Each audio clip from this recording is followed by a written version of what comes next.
सविता बहुत ही समझदार लड़की थी, जिसने अपने पति के शहर जाकर कमाने के बाद गांव में अपने परिवार वालों को बहुत अच्छे से संभाल लिया था। वो गांव के बाजार में पाव भाजी लगाया करती थी। ऐसे ही आज भी वो गांव के बाजार में ठेला लगाकर खड़ी हुई थी। पाव भाजी खाओ, आओ आओ सविता का स्पेशल पाव भाजी खाओ। RS50 plate, RS50 plate. Savita की आवाज़ सुनकर वहीं पास में एक औरत और उसके बच्चे गुजर रहे होते हैं और उस बच्ची ने कहा, माँ मुझे पाव भाजी खानी है, वो मुझे बहुत अच्छा लगता है, आप मुझे एक प्लेट खिला दो ना। ठीक है, वैसे भी पाव भाजी शरीर को नुकसान नहीं करती, चल मैं तुझे थोड़ा सा खिला देती हूँ, लेकिन उसके बाद बिल्कुल भी जिद मत करना, उसके बाद घर जाकर सो जाना। ठीक है माँ, मैं बिल्कुल भी परेशान नहीं करूंगी, वैसे भी पाव भाजी खाकर बहुत अच्छी नींद आती है, मैं तो घर जाते ही सो जाऊंगी। अब औरत और उसकी बच्ची सविता के ठेले पर जाते हैं और सविता उन्हें पाव भाजी परोस देती है और औरत ने जैसे ही पाव भाजी खाई तो बोली, तुम तो बहुत ही अच्छा पाव भाजी बनाती हो, मुझे तो लगा था कि यह ठेला सिर्फ नाम से ही चल रहा होगा, लेकिन तुम्हारे हाथों में तो सच में स्वाद है। बहन जी, मुझे यह पाव भाजी बनाना मेरी सासू माँ ने सिखाया है। जब मैं शादी करके आई थी तब मुझे यह सब कुछ बनाना नहीं आता था, पर मेरी सास को बहुत अच्छा से यह सब बनाना आता था। फिर मेरे पति शहर काम करने चले गए तो मैं घर पर खाली बैठी रहती थी, तो मैंने सोचा कि क्यों ना पाव भाजी का ठेला लगा लिया जाए। अगर तुम इतना अच्छा पाव भाजी बनाती हो तो तुम्हारी सास तो कितना अच्छा पाव भाजी बनाती होगी। मेरे हिसाब से तो तुम्हें घर संभालना चाहिए और तुम्हारी सास को यह ठेला लगाना चाहिए। नहीं नहीं, आप कैसी बात करते हो, मैं इस घर की बहू और बेटी दोनों हूँ थे। अगर मेरे रहते हुए मेरी सास यहाँ पर ठेला लगाएगी तो मेरे लिए तो यह बहुत बदनामी की बात होगी। वैसे भी इस उम्र में उन्हें आराम करना चाहिए। तुम बहुत अच्छी हो और तुम्हारे माता पिता ने तुम्हें बहुत अच्छे संस्कार दिए हैं। अच्छे, मैं चलती हूँ। अब सविता ऐसे ही सुबह से शाम तक ठेला लगाती है और उसके बाद रात के समय ठेला लेकर घर जाती है और उसकी सास राधा ने कहा, क्या बात है बहू, आज तेरा काम अच्छा खासा हो तो गया ना। हाँ माँ जी, आज की कमाई से आपकी 2 दिन की दवाइयाँ आ जाएगी और कुछ दिनों का पाव भाजी का सामान भी आ जाएगा। अच्छा बहू, तो अब मैं तेरे लिए खाना लगा देती हूँ। तू बहुत ज्यादा थक गई होगी ना सारा दिन ठंड में पाव भाजी का ठेला लगाकर। अब राधा जाकर खाना गर्म करके लाती है और सविता हाथ मुंह धोकर खाना खाने बैठ जाती है।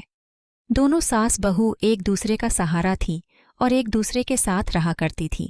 ऐसे ही खाना खाने के बाद जैसे ही सविता खड़ी होती है कि तभी उसे चक्कर आता है और वह गिर जाती है और राधा उसे छूकर देखती है तो कहती है, अरे यह क्या, बहू को तो तेज बुखार है, इस समय तो कोई डॉक्टर की दुकान भी नहीं खुली होगी, अब मैं क्या करूं। राधा को कुछ भी समझ में नहीं आता और वह बहू को बिस्तर पर लिटा देती है। पूरी रात राधा अपनी बहू की सेवा करती है। सुबह सविता का बुखार थोड़ा उतर जाता है और उसने कहा, माँ जी, अब मुझे थोड़ा आराम लग रहा है, आप पूरी रात मेरी सेवा करती रहीं, अब आप आराम कर लीजिए, मैं ठेला लगाने के लिए जा रही हूँ, मैं उसकी तैयारी कर लेती हूँ।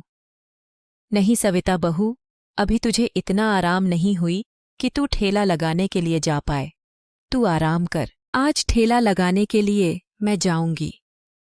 माँ जी, वहां पर सारे दिन वहां खड़े रहना पड़ता है और बहुत मेहनत होती है, धीरे धीरे ठंड भी बढ़ रही है, अगर आप ठेला लगाने जाएंगी तो आपकी तबीयत खराब हो जाएंगी और मैं ये नहीं देख सकती।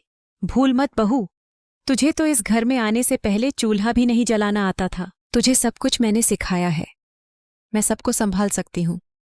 राधा जिद करती और सविता उसे मना नहीं कर पाती। इसके बाद अब राधा खुद ही ठेला लगाने के लिए चली जाती है।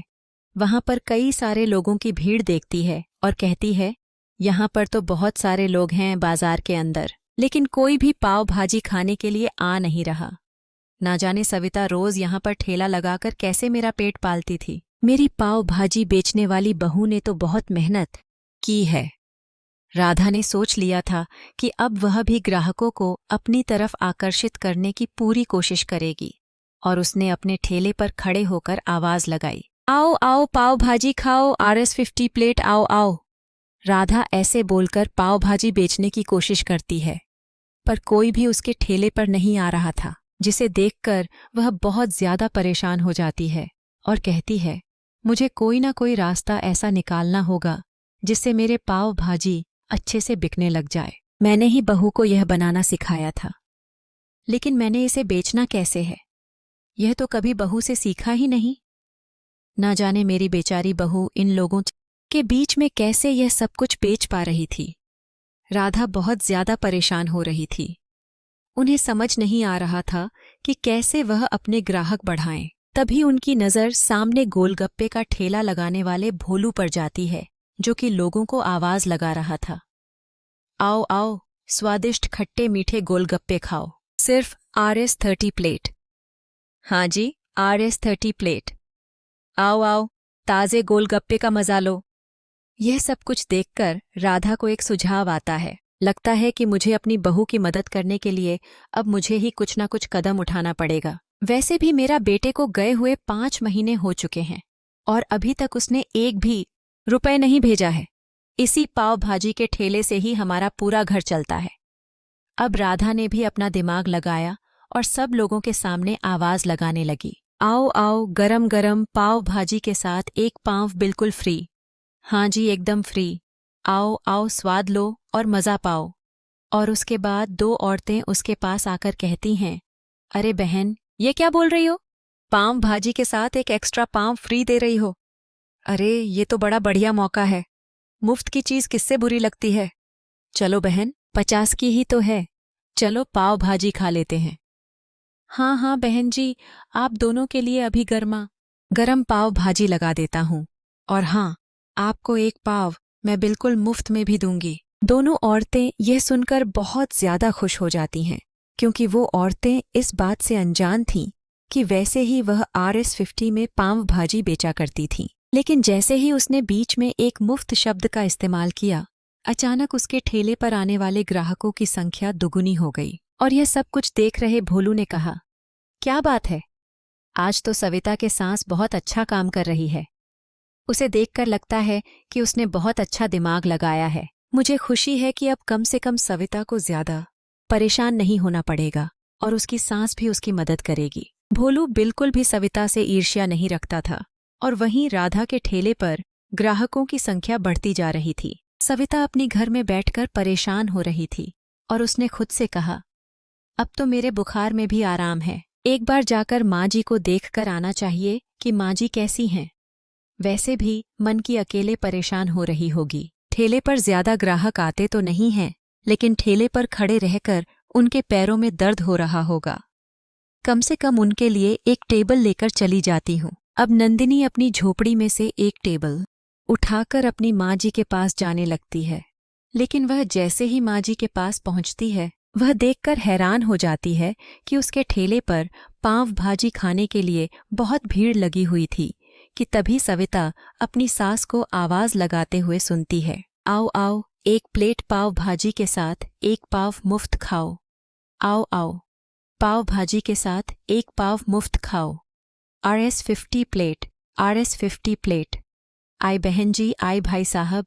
धीरे धीरे दोनों सास बहू मिलकर बहुत अच्छी कमाई कर लेते हैं और घर आ जाते हैं। बहू, आज जब मैं ठेले पर गई तो मुझे समझ में आया कि तू अकेले कितनी मेहनत करती थी।